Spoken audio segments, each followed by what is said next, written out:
अगर अपने चाहतानी की गीतांजलि म्यूजिक के वीडियो सबसे पहले अपने तक पहुंचे ता लाल बटन दबा के चैनल के सब्सक्राइब करें और बेल आइकन दबावे के ना भूलें।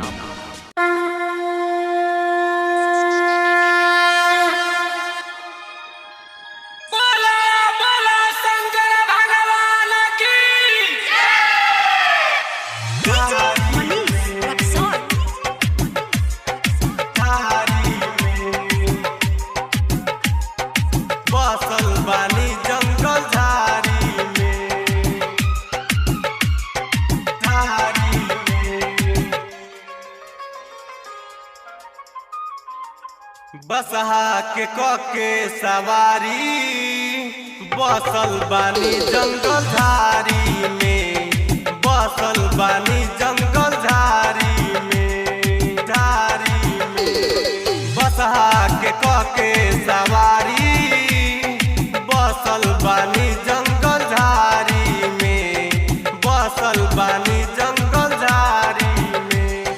माथे पर चांदे शोभे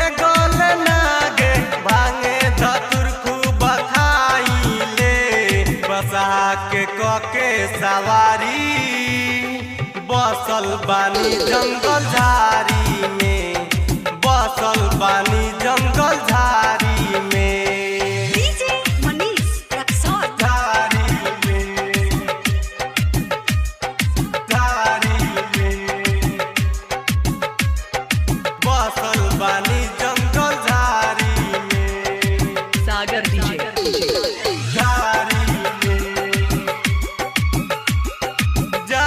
से गंगा बोए तीनों तिलक कहे नाथों के नाथ भोले नाथे बानी, नाथों के नाथ भोले नाथे बानी। टूटही पालानी बा छपर ना छानी बा पर्वत पर बैठी मुस्काते बानी। डम डम डमरू जैसे बाजे घुंघरू हाथे त्रिशूल अपना धरी ले।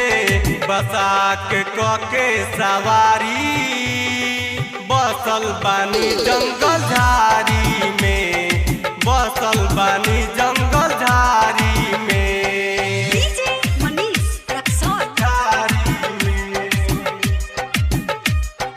झाड़ी में। बसल बानी जंगल झाड़ी में। सागर डीजे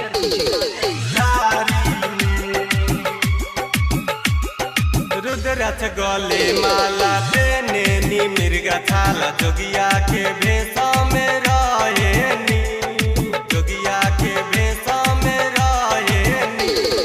खाई ले भंगिया पी नाई पनिया कितना विपतिया जे सहेनी। सभी मंदिर से पहुँचे ला बीरजे कौन मंत्र रउआ जानी ले।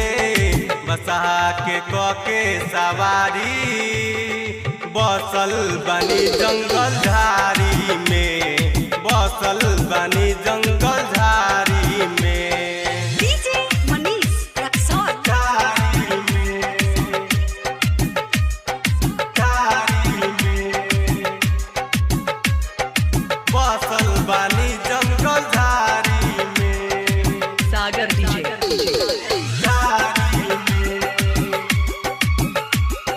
करेला शिव दर्शन टाइगर माशंक साथे उमा शंक जाते बाड़े, साथे उमा शंक जाते बाड़े। करेला शिव दर्शन टाइगर माशंक साथे उमा शंक जाते बाड़े। भैया अर्जुन के दिहनी अर्जुन के दर्शन अपना राजधानी में। बसहा के कके सवारी बसल बानी जंगल झाड़ी में, बसल बानी जंगल झाड़ी में। सुरताल से मचावे धमाल गीतांजलि म्यूजिक बीरगंज।